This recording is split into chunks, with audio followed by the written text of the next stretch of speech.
നമസ്കാരം, ഞാൻ Vinod Ranni. Law of people എന്ന യൂട്യൂബ് ചാനലിലേക്ക് എല്ലാവർക്കും സ്വാഗതം. നിയമത്തെക്കുറിച്ച് സാധാരണ ജനങ്ങൾക്ക് ഒരു അവയർനെസ് നൽകുക എന്ന ഉദ്ദേശമാണ് ഈ ചാനലിനുള്ളത്. ഇന്ന് ഞാൻ വന്നിരിക്കുന്നത് പുതിയൊരു വിഷയമായിട്ടാണ്. നമുക്കെല്ലാവർക്കും അറിയേണ്ടതായിട്ടുള്ളൊരു കാര്യം. ഇന്ന് നമ്മുടെ കേരളത്തിൽ എല്ലാ വീടുകളിലും, അല്ലെങ്കിൽ എല്ലാ വീടുകളിൽ നിന്നുപരി എല്ലാവർക്കും ഓരോ വാഹനങ്ങളുണ്ട്. വാഹനങ്ങളെക്കുറിച്ച് അല്ലെങ്കിൽ അതിൻ്റെ ഇൻഷുറൻസിനെ കുറിച്ച് എല്ലാവർക്കും ഒരു അവയർനെസ് വരത്തക്കതിൽ വാഹന ഇൻഷുറൻസ് എന്നാണ് ഇന്ന് ഞങ്ങളുടെ സബ്ജക്റ്റ്. ഞങ്ങളുടെ ഈ ചാനൽ നിങ്ങൾക്ക് ഉപകാരപ്പെടുമെന്ന് തോന്നുകയാണെങ്കിൽ സബ്സ്ക്രൈബ് ചെയ്യുക, ലൈക്ക് ചെയ്യുക, ഷെയർ ചെയ്യുക, കമൻറ്റ് ചെയ്യുക. ഇന്ന് നമ്മുടെ ചോദ്യങ്ങൾക്ക് ഉത്തരം പറയാൻ ഹൈക്കോടതി അഭിഭാഷകനായ ശ്രീ മഞ്ജു ആന്റണി സാറാണ് നമ്മളോട്. അദ്ദേഹത്തോട് നമുക്ക് ചോദ്യങ്ങൾ ചോദിക്കാം. സാർ നമസ്കാരം. എന്തിനാണ് ഒരു വാഹനം ഇൻഷുറൻസ് ചെയ്യുന്നത്? ഇൻഷുറൻസ് ചെയ്യാതെ വാഹനം ഓടിച്ചാൽ എന്താണ് കുഴപ്പം? അതുപോലെ തന്നെ ഇൻഷുറൻസ് ചെയ്യാതെ നമുക്ക് നിരത്തിലിറക്കാവുന്ന വാഹനങ്ങൾ ഏതൊക്കെയാണ്? അതിനെക്കുറിച്ചൊന്ന് വിശദീകരിക്കാമോ? നമസ്കാരം. ഒരു വാഹനം എന്തിനാണ് ഇൻഷുറൻസ് അല്ലെങ്കിൽ ഇൻഷുർ ചെയ്യുന്നത്? ഇത് നമ്മൾ ഇതിൻ്റെ പിന്നോട്ട് പഠിക്കുകയാണെന്നുണ്ടെങ്കിൽ ഇൻഷുറൻസ് കോൺട്രാക്ട് എന്നൊരു കൺസെപ്റ്റ് ഉണ്ട്. അതായത് ഒരു ഇൻഷുറൻസ് നടക്കുന്നയാളെ ഇൻഷുറർ എന്നും അല്ല ആരെ ഇൻഷുർ ചെയ്യുന്നു അല്ല ഇൻഷുർ എന്നും പറയും. അതൊരു ഇൻഷുറൻസ് കോൺട്രാക്റ്റാണ്. അങ്ങനെ ചെയ്യുമ്പോൾ ആര് ഇൻഷുർ ചെയ്യുന്നു, അതായത് ഇൻഷുറിനെ ഇൻഷുറർ അല്ല ഇൻഷുറൻസ് കമ്പനി അത് ഇൻഡംനിഫൈ ചെയ്യും. അതായത് അൺഫോർസീൻ ആയിട്ടുള്ള വിസ്മേജറായിട്ടുള്ള എന്തെങ്കിലും കാര്യങ്ങൾ സംഭവിക്കുകയാണെങ്കിൽ, കണ്ടിജൻ്റ് ആയിട്ടുള്ള എന്തെങ്കിലും കാര്യങ്ങൾ സംഭവിക്കുകയാണ് എന്നുണ്ടെങ്കിൽ ആ വരുന്ന ആ കണ്ടിജൻസി, അങ്ങനെ ഉണ്ടാകുന്ന നഷ്ടത്തെ ഇൻഷുറൻസ് കമ്പനി അല്ലെങ്കിൽ ഇൻഷുറർ അത് കോമ്പൻസേറ്റ് ചെയ്യുന്നു എന്നാണ് ഇൻഷുറൻസ് എന്നതുകൊണ്ട് ഉദ്ദേശിക്കുന്നത്. മോട്ടോർ വെഹിക്കിൾസ് ആക്ട് 1988 പ്രകാരം സെക്ഷൻ 146 അനുസരിച്ച് ഒരു വാഹനം ഇൻഷുർ ചെയ്യാതെ നിരത്തിൽ ഇറക്കുന്നത് തന്നെ കുറ്റകരമാണ്. അങ്ങനെ ചെയ്തു കഴിഞ്ഞാൽ സെക്ഷൻ 196 അനുസരിച്ച് തടവും പിഴയും ലഭിക്കാം. അപ്പം അതുകൊണ്ട് ഇൻഷുറൻസ് നിയമപ്രകാരം മാൻഡേറ്ററിയാണ്. അതുകൊണ്ടാണ് ഒരു വാഹനം ഇൻഷുർ ചെയ്യുന്നത്.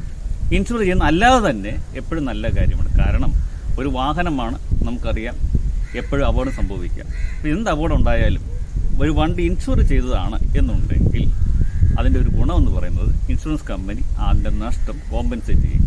അതുകൊണ്ട് നമുക്ക് സുരക്ഷിതമായി അല്ലെങ്കിൽ അപകടം കൂടാതെ അല്ലെങ്കിൽ നമുക്ക് ഭയം കൂടാതെ വാഹനം നിരത്തിൽ ഉപയോഗിക്കാൻ സാധിക്കും എന്നുള്ളതാണ് ഒരു വാഹനം ഇൻഷുർ ചെയ്യുന്നത് കൊണ്ട് ഉദ്ദേശിക്കുന്നത്. എന്നാൽ ഇത് നിയമപ്രകാരം മാൻഡേറ്ററി ആക്കിയിട്ടുണ്ട് എന്നുള്ളത് കൊണ്ട് ഒരു അപകടം ഉണ്ടായില്ലെങ്കിൽ പോലും ഒരു വാഹനം നിരത്തിൽ ഇൻഷുറൻസ് ഇല്ലാതെ ഓടിച്ചാൽ അത് നിയമപ്രകാരം കുറ്റകരമായി തീരുന്നു. അപ്പോൾ അത് പൊതുജനങ്ങളുടെ ശ്രദ്ധയിലേക്ക് ആ നിയമം ഞാൻ കൊണ്ടുവരികയാണ്.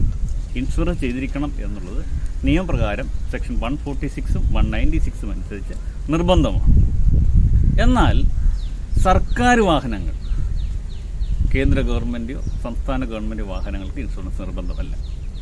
ഇത് കൂടാതെ ഗവൺമെൻറ്റിൻ്റെ എന്തെങ്കിലും വെൽഫെയർ ആക്ടിവിറ്റീസുമായി ബന്ധപ്പെട്ടുള്ള ആക്ടിവിറ്റീസുള്ള പബ്ലിക് ലൈബിലിറ്റി ആയിട്ടുള്ള കാര്യങ്ങളാണ് എന്നുണ്ടെങ്കിൽ അവിടെ ഓപ്ഷനും സെൻട്രൽ ഗവൺമെൻറ് വേണമെങ്കിൽ ഇൻഷുർ ചെയ്യാം, ചെയ്യാതിരിക്കാം. വെൽഫെയർ ആക്ടിവിറ്റീസ് ആണെങ്കിൽ നിർബന്ധം ഇല്ല. പക്ഷേ അങ്ങനെ ചെയ്യുന്നില്ലെങ്കിൽ, ഇൻഷുർ ചെയ്യുന്നില്ലെങ്കിൽ, അങ്ങനെ മാൻഡേറ്ററി ആക്കുന്നില്ലെങ്കിൽ ഒരു ഫണ്ട്, ഒരു കോമ്പൻസേറ്ററി ഫണ്ട് ഗവൺമെൻറ് ഉണ്ടാക്കണം.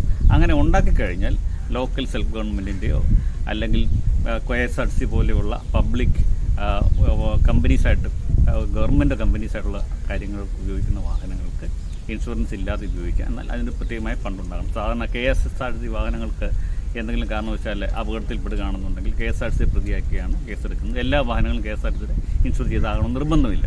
അത് ഈ നിയമത്തിൻ്റെ എക്സെപ്ഷൻ ഉള്ളതുകൊണ്ടാണ്. സാധാരണഗതിയിൽ എല്ലാ വാഹനങ്ങളും ഇൻഷുർ ചെയ്യണം. എന്ന് പറഞ്ഞാൽ മോട്ടോർ വാഹനങ്ങളുടെ പരിധിയിൽ വരാത്ത വാഹനങ്ങളും ഇൻഷുർ ചെയ്യേണ്ട ആവശ്യം വരുന്നില്ല. സാർ, നമ്മൾ പലപ്പോഴും പത്രങ്ങൾ വായിക്കാറുണ്ട്, ആക്സിഡൻ്റ് ആയിട്ട് വണ്ടി നിർത്താതെ പോയി, അല്ലെങ്കിൽ ആക്സിഡൻ്റ് ആയിട്ട് വണ്ടി നിർത്താതെ പോയ കാരണം പലർക്കും ഇൻഷുറൻസ് കിട്ടാതെ പോയി. അപ്പോൾ നമ്മൾ ഫസ്റ്റിലെ ഒരു വണ്ടി ആക്സിഡൻ്റ് ആവുകയാണെങ്കിൽ നമ്മൾ എന്താണ് ഫസ്റ്റിൽ ചെയ്യേണ്ടത്? അതിനെക്കുറിച്ചൊന്ന് പറയാം. പലപ്പോഴും സംഭവിക്കാവുന്ന ഒരു കാര്യമാണ്, റോഡിൽ വെച്ചൊരു അപകടം ഉണ്ടാകുന്നു. പ്രത്യേകിച്ചും വെളുപ്പിന് അല്ലെങ്കിൽ രാത്രി സമയത്ത് രണ്ട് വാഹനങ്ങൾ തമ്മിൽ കൂട്ടിമുട്ടുന്നു, അപകടമുണ്ടാകുന്നു. ഒരു വാഹനത്തിൽ ഉള്ള ആൾക്കാർക്ക് അല്ലെങ്കിൽ ചെറിയ വാഹനത്തിലുള്ള ആൾക്ക് സാധാരണഗതിയിൽ പരിക്ക് പറ്റുന്നു, വലിയ വാഹനം കടന്നു കളയും. ഇതിന് നിയമത്തിൽ ഹിറ്റ് ആൻഡ് റൺ എന്ന് പറയും. സെക്ഷൻ 161 മോട്ടോർ വെഹിക്കിൾ ആക്ട് ഈ കാര്യം വ്യക്തമായിട്ട് പരിഗണിക്കുന്നു. അങ്ങനെയുള്ള സാഹചര്യങ്ങളിൽ ഈ വാഹനം ഇടിച്ചിട്ട് പോകുന്ന രണ്ട് രീതിയിലാവാം. ഒന്ന്, ഇടിച്ച വാഹനം നിർത്താതെ അങ്ങ് പോയി, പക്ഷെ ആ വാഹനത്തിന്റെ നമ്പർ ആരെങ്കിലും കണ്ടെത്തി, ചിലപ്പം കണ്ടുനിന്ന ആൾക്കാരോ പോലീസോ എങ്ങനെയും കണ്ടുപിടിച്ചെങ്കിൽ ആ വാഹനത്തിന് ഇടിച്ചുവിട്ട് ഓടിച്ചു പോയ വാഹനത്തിന് ഇൻഷുറൻസ് ഉള്ളതാണെങ്കിൽ ആ വാഹനത്തിനെതിരെ ഡ്രൈവർക്കെതിരെ കേസ് രജിസ്റ്റർ ചെയ്ത് കേസ് നടത്തി നഷ്ടപരിഹാരം വാങ്ങിക്കാവുന്നതാണ്. എന്നാൽ ഇടിച്ച വാഹനത്തിന് നമ്പർ കണ്ടെത്താൻ സാധിക്കുന്നില്ല, വാഹനം ഏതാണെന്ന് കണ്ടെത്താൻ സാധിക്കുന്നില്ല, അങ്ങനെയുള്ള സാഹചര്യങ്ങൾ വരാറുണ്ട്. അങ്ങനെയുള്ള സാഹചര്യങ്ങൾ മുൻകൂട്ടി കണ്ടുകൊണ്ട് നിയമം പറയുന്നത് ഇങ്ങനെയുള്ള കേസുകളിൽ മരണം സംഭവിച്ചാൽ 2 ലക്ഷം രൂപയും, ഗ്രീവസ് ഹർട്ടാണെങ്കിൽ 50,000 രൂപ വരെയും നഷ്ടപരിഹാരം ഗവൺമെൻറ് കൊടുക്കണം. അപ്പോൾ ഗവൺമെൻറ് അങ്ങനെ ഒരു ഫണ്ട് ഉണ്ടാവണം എന്നാണ് നിയമത്തിൽ പറയുന്നത്. അതുകൊണ്ട് ഇടിച്ച വാഹനം കണ്ടെത്താൻ സാധിച്ചില്ല എന്നതുകൊണ്ട് വിഷമിക്കേണ്ട ആവശ്യമില്ല. മോട്ടോർ വാഹന നിയമത്തിലെ സെക്ഷൻ 161 അനുസരിച്ച് നിങ്ങൾക്ക് നഷ്ടപരിഹാരത്തിന് കേസ് കൊടുക്കാവുന്നതാണ് മോട്ടോർ ആക്സിഡൻറ്റ് ക്ലെയിംസ് ട്രൈബ്യൂണലിൽ. ആ സമയത്ത് ഇടിച്ച വാഹനത്തിന് നമ്പർ അറിയില്ല എന്ന കാര്യം വ്യക്തമായിട്ട് ആ പെറ്റീഷനിൽ പറയണമെന്ന് മാത്രമേ ഉള്ളൂ. ഇനി ഇവിടെ 2 കാര്യങ്ങൾ സംഭവിക്കാം. ഒന്ന്, നിങ്ങൾ സഞ്ചരിക്കുന്ന വാഹനം ഇതിന് ഇൻഷുറൻസ് ഉണ്ടാവാം, പക്ഷേ ഇടിച്ച വാഹനത്തിന് ഇൻഷുറൻസ് ഇല്ല എന്നൊരു സാഹചര്യം ഉണ്ടായെന്ന് വരാം. അങ്ങനെയുള്ളപ്പോഴും സാധാരണഗതിയിൽ ബുദ്ധിമുട്ട് വരും. ഒരു ഉദാഹരണത്തിന് 2 വാഹനങ്ങൾ കൂട്ടിയിടിച്ചു, ഇടി കൊണ്ട വലിയ ഇടിച്ചായ വാഹനത്തിന് ഇൻഷുറൻസ് ഉണ്ട്, എന്നാൽ ഇടിച്ച വാഹനത്തിന് ഇൻഷുറൻസ് ഇല്ല. അങ്ങനെയാണെങ്കിൽ എന്ത് ചെയ്യും? അങ്ങനെ ചെയ്യുമ്പോൾ സാധാരണഗതിയിൽ ചെയ്യാവുന്നത് ഇൻഷുറൻസ് ഇല്ലെങ്കിൽ പോലും ക്ലെയിം പെറ്റീഷൻ കൊടുക്കുന്നതിന് നിയമപരമായ തടസ്സമില്ല. അങ്ങനെ ചെയ്യുമ്പോൾ പ്രത്യേകമായി ശ്രദ്ധിക്കേണ്ട കാര്യം, വാഹനത്തിന് ഡ്രൈവറെ പ്രതിയാക്കണം, കൂടാതെ വാഹനത്തിൻ്റെ ഓണറെയും പ്രതിയാക്കണം.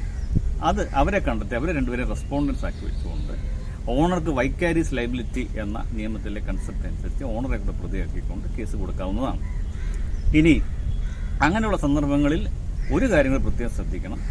ഒരു അപകടം നടന്നു കഴിഞ്ഞാൽ ഉടൻ തന്നെ അടുത്തുള്ള പോലീസ് സ്റ്റേഷനിൽ ഈ വിവരം റിപ്പോർട്ട് ചെയ്യുക. പോലീസ് ഒരു FIR രജിസ്റ്റർ ചെയ്യും. അതിനകത്ത് അപകടം നടന്ന കാര്യങ്ങൾ FIRനകത്ത് നോട്ട് ചെയ്ത് കേസ് രജിസ്റ്റർ ചെയ്യുന്നത് തുടർന്ന് കോമ്പൻസേഷൻ നടപടികളുമായിട്ട് മുന്നോട്ട് പോകുന്നതിന് സഹായിക്കും. നിയമത്തിൽ FIR രജിസ്റ്റർ ചെയ്യണം എന്നുള്ളത് മാൻഡേറ്ററിയാണ്. അതുകൊണ്ട് ഒരു അപകടം നടന്നാൽ ഉടൻ തന്നെ അതുമായിട്ട് ബന്ധപ്പെട്ട അടുത്തുള്ള പോലീസ് സ്റ്റേഷനിൽ എത്രയും വേഗം കാര്യം റിപ്പോർട്ട് ചെയ്തുകൊണ്ട് FIR രജിസ്റ്റർ ചെയ്തിരിക്കുക. ഹിറ്റ് ആൻഡ് റൺ കേസാണെന്നുണ്ടെങ്കിൽ ആ കാര്യം പറഞ്ഞുകൊണ്ട് സർക്കാരിൻ്റെ ഫണ്ടിൽ നിന്ന് കൃത്യമായി കോമ്പൻസേഷൻ നേടാവുന്നതാണ്. എന്നിരുന്നാൽ പോലും ഇവിടെ ഒരു പരിമിതി ഉള്ളത്, ഹിറ്റ് ആൻഡ് റൺ കേസുകളിൽ മാക്സിമം 2 ലക്ഷം രൂപയെ ഇൻ കേസ് ഓഫ് ഡെത്ത് കിട്ടത്തുള്ളൂ. പരിക്ക് പറ്റുകയാണെങ്കിൽ മാക്സിമം 50,000 രൂപയെ കിട്ടത്തുള്ളൂ. എന്നാൽ അല്ലാത്ത സന്ദർഭങ്ങളിൽ കൂടുതൽ ക്ലെയിം നമുക്ക് ആവശ്യപ്പെടാൻ സാധിക്കും. അതുകൊണ്ട് ഒരു അപകടം നടന്നു കഴിഞ്ഞാൽ കഴിവതും വാഹനത്തിൻ്റെ നമ്പർ നോട്ട് ചെയ്യാൻ ശ്രമിക്കുക. ഇനി നിങ്ങളുമായിട്ട് ബന്ധമുള്ളതല്ലെങ്കിൽ പോലും ഒരു അപകടം നടന്നു കഴിഞ്ഞാൽ പെട്ടെന്ന് തന്നെ ആ നമ്പർ, ഇടിച്ച വാഹനം നമ്പർ നോട്ട് ചെയ്യാൻ ശ്രമിക്കുന്നത് എപ്പോഴും നന്നായിരിക്കും. ഒരിക്കലും എറണാകുളത്ത് വെച്ച് ഞാൻ ഓടിച്ച വാഹനമായിട്ട് ഒരു അപകടമുണ്ടായി. ഇടിച്ച വാഹനം പെട്ടെന്ന് ഓടിച്ചു പോവുകയും ചെയ്തു. പക്ഷേ എനിക്ക് ഏത് വാഹനത്തിൻ്റെ നമ്പർ പെട്ടെന്ന് കണ്ടുപിടിക്കാൻ സാധിക്കണം. ഞാൻ പെട്ടെന്ന് റോഡിലേക്ക് വീഴുകയുണ്ടായി. പക്ഷേ കണ്ടു നിന്നവർ ആ നമ്പർ നോട്ട് ചെയ്ത് അവസാനം വാഹന ഉടമയെ അല്ലെങ്കിൽ ഡ്രൈവറെ കണ്ടെത്താൻ സാധിക്കും. അതുകൊണ്ട് നമ്മൾ ആരെയെങ്കിലും ഒരു വാഹനം ഇടിച്ചിട്ടുണ്ടെങ്കിൽ നമ്മളുമായിട്ട് ബന്ധപ്പെട്ടതല്ല എന്ന് പറഞ്ഞ് അവോയ്ഡ് ചെയ്ത് പോകാതെ കുറഞ്ഞ പക്ഷം ആ വാഹനത്തിൻ്റെ നമ്പർ കണ്ടെത്താനായിട്ട് സാധിക്കും. ഇനി നമ്പർ പെട്ടെന്ന് മുഴുവനായിട്ട് കണ്ടുപിടിക്കാൻ സാധിച്ചില്ലെങ്കിൽ പോലും ഏതെങ്കിലും ഒരു നമ്പർ നിങ്ങൾക്ക് കണ്ടെത്താൻ ഉദാഹരണത്തിന് 4 നമ്പർ ഉണ്ടെന്ന് വിചാരിക്കാം. നിങ്ങൾ അവസാനത്തെ നമ്പറാണ് കണ്ടെങ്കിൽ വേറെ ആരെങ്കിലും ദുസാക്ഷി ഉണ്ടെങ്കിൽ അയാൾ വേറെ നമ്പർ കണ്ടു.